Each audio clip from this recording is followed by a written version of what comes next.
मोहतरम चेयरमैन साहब, आपका बेहद शुक्रिया। मैं इस मोशन की मुखालिफत में खड़ा हुआ हूँ। सर, मैं शुरुआत में हबीब जालिब का एक शेर पढ़ना चाहता हूँ। आप उर्दू जानते हैं और लॉ मिनिस्टर भी उर्दू जानते हैं।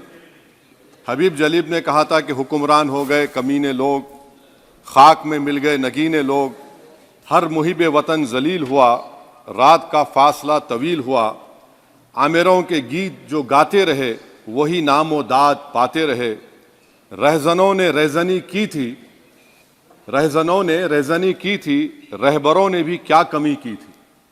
सर, मैं अभी सुन रहा था हमारे शिंदे ग्रुप के शिवसेना के पार्टी लीडर अपनी तकरीर कह रहे थे। कहा कि 6 दिसंबर में जब बाबरी मस्जिद को शहीद किया जा रहा था तो उस वक्त के वजीर आज़म नरसिम्हा राव पूजा कर रहे थे। आप ही ने कहा और कहा कि वो डिस्टर्ब नहीं करना। तो ये बड़ा अजीब मौका है कि बीजेपी की ताईदी पार्टी ये कह रही है कि नरसिम्हा राव ने कहा कि मुझे डिस्टर्ब मत करो, मैं पूजा कर रहा हूं, और जिसने रथ यात्रा निकाला, इन दोनों को मोदी सरकार ने इस मुल्क का सबसे बड़ा सिविलियन अवार्ड दे दिया, सबसे बड़ा सिविलियन अवार्ड दे दिया। तो ये बताता है कि इंसाफ जिंदा है या जुल्म को बरकरार रखा जा रहा है। तीसरी बात यह है कि सर, इस ऐवान में सियासी पार्टियां आएंगी चले जाएंगी, आप आए मैं आया हम भी चले जाएंगे, मैं जमीन की गिजा बन जाऊंगा, यह ऐवान तो बाकी रहेगा। मगर सर, मैं ताजुब कर रहा हूं कि लोकसभा मुख्तलिफ आवाजों में कैसे बोल सकता है। लोकसभा तो एक ही आवाज में बोलना चाहिए, और लोकसभा भी भारत के संविधान आइन के बेसिक स्ट्रक्चर का ताबे है। और सर, ये इसलिए कह रहा हूं कि 16 दिसंबर को ये ले कर देता हूं, 16 दिसंबर 1992 को इसी लोकसभा ने एक रेजोल्यूशन पास किया था। आप इजाजत दीजिए तो मैं पढ़ता हूं सर। दिस हाउस, अच्छा, ये गुलाम नबी उस वक्त के मिनिस्टर थे, आज नहीं है, उनका नाम नहीं लेना चाह रहा था। This house strongly and unequivocally condemns the desecration and demolition of the Babri Masjid at Ayodhya by and at the instigation of forces represented among others by VHP, RSS and the Bajrang Dal, which has caused communal violence in the country. Such act of vandalism was carried out not only in violation of order of Supreme Court, but amounted to an attack on the secular foundations of our country. This House expresses anguish at the happenings and wishes to reiterate its resolve that it will ceaselessly endeavor to uphold the secular and democratic traditions of our country and for the maintenance of rule of law. और एक paragraph है, नहीं पढ़ूंगा। मैं ताजुब कर रहा हूं कि जब इस ऐवान ने एक रेजोल्यूशन पास किया तो हुकूमत आएगी जाएगी, और हुकूमत ये मोदी हुकूमत जश्न मना रही है जो 6 दिसंबर को हुआ। तो ये एक बात है सर। चौथी बात यह है कि सर, नहीं, 6 दिसंबर के ऊपर कोई जश्न नहीं है। राम मंदिर के निर्माण की जो प्रतिष्ठा हुई है उसको संबोधन कर रहा है, और वो सर्वोच्च न्यायालय के द्वारा तथ्यों के आधार पर दिए गए निर्णय के कारण से हुआ है। सर्वोच्च न्यायालय का निर्णय है, तो तथ्यों के आधार पर निर्णय है।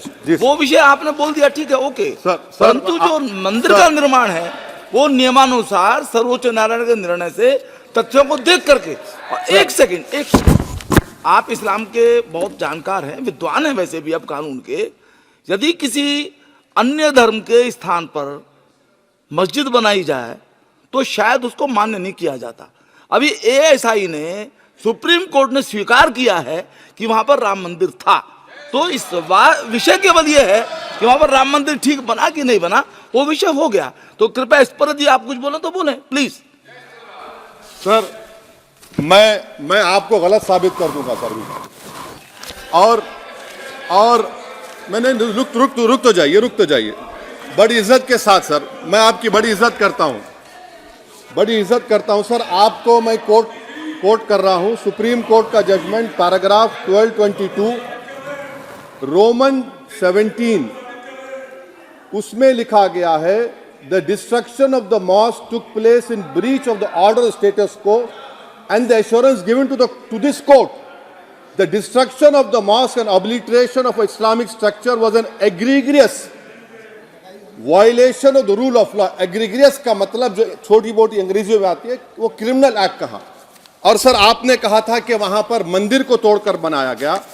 सर मैं आपके सामने ये तमाम चीजें लेकर दूंगा, सुप्रीम कोर्ट के जजमेंट के पैराग्राफ्स हैं जिसमें सुप्रीम कोर्ट ने एएसआई की रिपोर्ट को नकारा।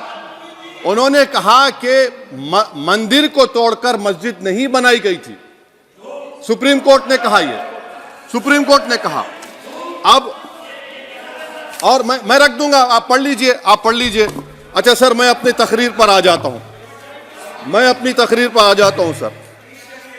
तो मैं अपनी बात कर देता हूं सर।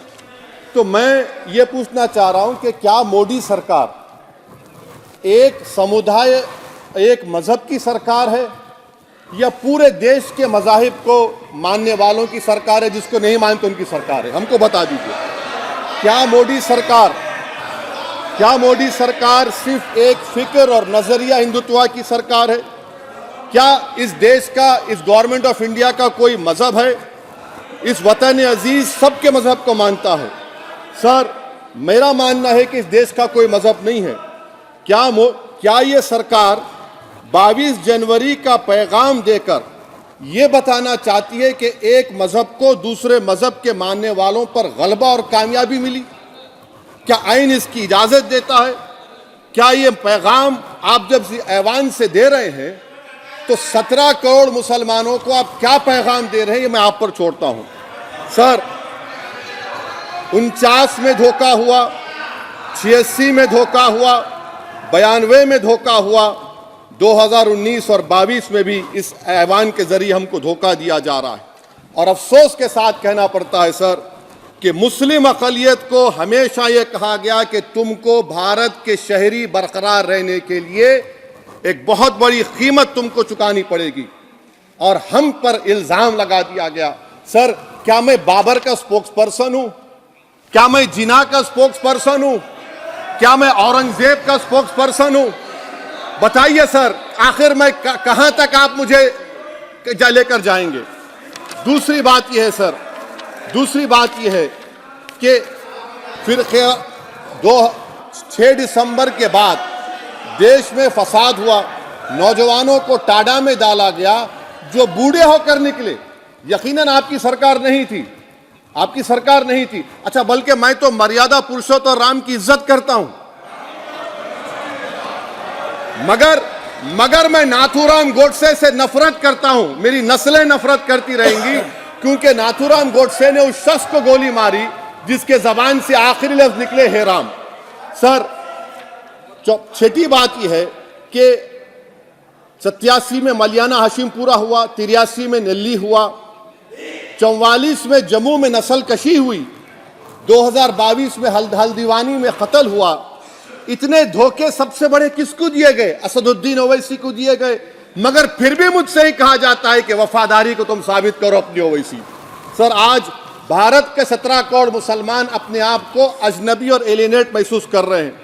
मैं बहुत बड़ी नाइंसाफी होती है, सर ये कोई तारीखी नाइंसाफी को इंसाफ नहीं किया जा रहा है। स्पीकर बल्कि अंग्रेजी में स्पीकर सर केवल एक प्रश्न का जवाब ओवैसी साहब दे दें कि बाबर को वो आक्रमणकारी मानते हैं या नहीं मानते? पुष्पमित्रा संघा को आप क्या मानते हैं? बताओ, पुष्पमित्रा संघा को आप क्या मानते हैं? जम्मू के वो कश्मीर के वो राजा को क्या मानते हैं जिसके पास एक फौज थी मंदिरों को तोड़ने के लिए? आप क्या मानते हैं? यही तो मैं कह रहा हूं कि निशिकांत दुबे 47 में आजादी मिली, असदुद्दीन ओवैसी से बाबर की बात पूछ रहे हैं। तुम गांधी की बात पूछते, तुम बोस की बात पूछते, तुम जलियांवाला बाग की बात पूछते, तुम काला पानी में जो मुसलमान शहीद हो गए उनकी बात पूछते, मगर बाबर की बात पूछी जाती है। तो सर मैं आपको बता रहा था, खामखा डिस्टर्ब किए सर, मुझे मेरा वक्त ले लिए निशिकांत दुबे। सर मैं आपसे कह रहा था मोदी हुकूमत ये पैगाम दे रही है भारत के मुसलमानों को कि जान बचाना है या इंसाफ चाहते हो। मैं कह रहा हूं मैं भीख नहीं मांगूंगा, मैं इस नंगी तासुब को कबूल नहीं करूंगा। मैं दूसरे दर्जे के शहरी के मौक़िफ़ को कबूल नहीं करूंगा। मैं अपनी शनाख्त को नहीं मिटने दूंगा। अब मैं झूठी और दिल फरेब बातों पर हरगिज भरोसा नहीं करूंगा। मैं वो काम नहीं करूंगा जो बीजेपी और नाम निहाद सेकुलर पार्टियां चाहती हैं। मैं वो काम करूंगा जो आपको पसंद नहीं है, संविधान के दायरे में रहकर। सर, कंक्लूजन में मैं आपको बताना चाहता हूं कि आज इस देश को किसकी जरूरत है। इस देश को अयोध्या में, तारीख शायद नहीं पढ़ते होंगे, मौलाना अमीर अली कौन थे, पुजारी बाबा रामचरण दास कौन थे, अयोध्या के पुजारी थे। दोनों ने मिलकर अंग्रेजों के खिलाफ जंग लड़ी थी और दोनों ने, अंग्रेजों ने इनको गिरफ्तार किया और एक पेड़ पर मौलाना अमीर अली को और पुजारी रामचरण दास को फांसी दे दी गई। देश को इनकी जरूरत है। देश को शंभू प्रसाद, अचन खां, ये राजा देवी बख्श सिंह के फौज में थे, अंग्रेजों से मुकाबला किया। मुसलमान की लाश को जला दिया गया और शंभू प्रसाद को दफना दिया गया। इस देश को यह जरूरत है। देश को बाबा मोदी की जरूरत नहीं है। आज भारत को अयोध्या के मौलाना अमीर अली और रामचरण दास, अचन खान, शंभू खान की जरूरत है। सर, मैं अभी सुन रहा था ये नाम निहाद सेकुलर पार्टियों के बयानात को। क्या होता है सर, आप, खत्म कर रहा हूं, क्या होता है सर, जब काजी साहब गवाहों को लेकर दुल्हन के पास जाते कि तुमको निकाह कबूल है, तो दुल्हन शर्मा के खामोश बैठ जाती। तो इनकी खामोशी रजामंदी की अलामत है। जी जी। तो सर, मैं खत्म करने से पहले यह बताना चाह रहा हूं कि जब वजीर आजम जवाब देंगे तो क्या वो भारत के 140 करोड़ जनता के लिए जवाब देंगे या फिर सिर्फ हिंदुत्व की फिक्र रखने वालों का जवाब, मैं खत्म कर जवाब देंगे। मैं ये देश, दुनिया, मुसलमान देख रहा है। सर, मैं आपको यह भी बताना चाह रहा हूं, आखिर में कंक्लूड कर रहा हूं सर, 1 मिनट चाहिए, 1 मिनट चाहिए सर। सर, मेरा मानना यह है कि आज मैं बहैसियत एक भारत के गयूर मुसलमान के, let me stand as a tall Indian Muslim and say that the light of Indian democracy today is at its dimmest today, sir. Sir, in conclusion, मेरी फिक्र में, मेरा ईमान मुझे कहता है कि जिस जगह पर मस्जिद थी, है और रहेगी, बाबरी मस्जिद है और रहेगी, बाबरी मस्जिद जिंदाबाद, जिंदाबाद, भारत जिंदाबाद, जय हिंद। सबको जोड़ने की बात की जाए वो बेहतर है। जी, श्री बीबी पाटिल जी। अगर आप ये वीडियो YouTube पर देख रहे हैं तो हमारे चैनल को सब्सक्राइब करें और बेल आइकन को दबाना ना भूलें। अगर आप Facebook पर ये वीडियो देख रहे हैं तो हमारे पेज को लाइक करें।